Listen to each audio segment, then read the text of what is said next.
Саламатсыздарбы? Бүгүн сиздер менен кайрадан жолугушуп отурганыма абдан кубанычтамын.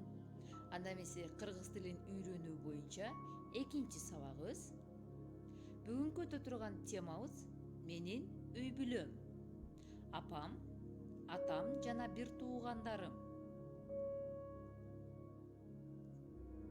Бүгүнкү сабакты өтүүдөгү бул сабагыбыздын планы болуп эсептелинет. Анда кыргыз тилин үйрөнүүдөн алдын кана бир жылмайып коюңуздарчы. Рахмат чоң. Азаматсыздар. Анда сабакка даяр болсоңуздар, баштадык.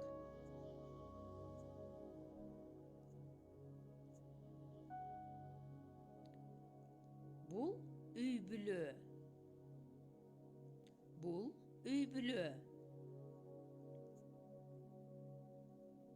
Үй бүлөдө чоң ата, чоң эне, апа, ата, эже, байке, ини, карындаш, сиңди жана мен болуп жашайбыз.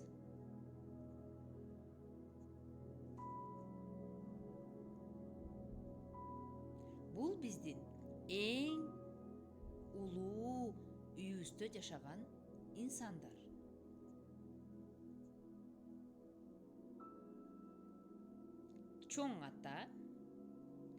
Чоң ата, чоң эне, чоң эне. Ата, апа, апа.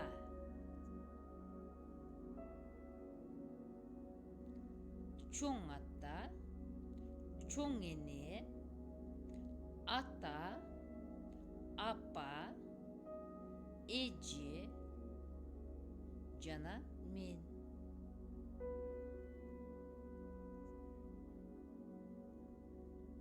Байке, эже,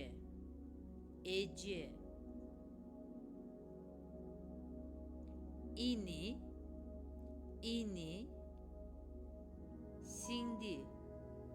сиңди, карындаш,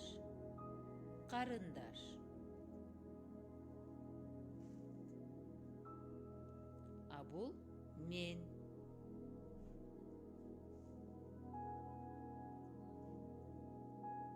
Үй бүлө.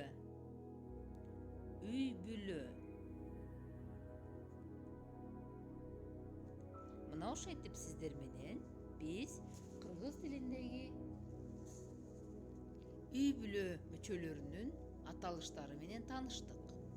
Үйгө тапшырма.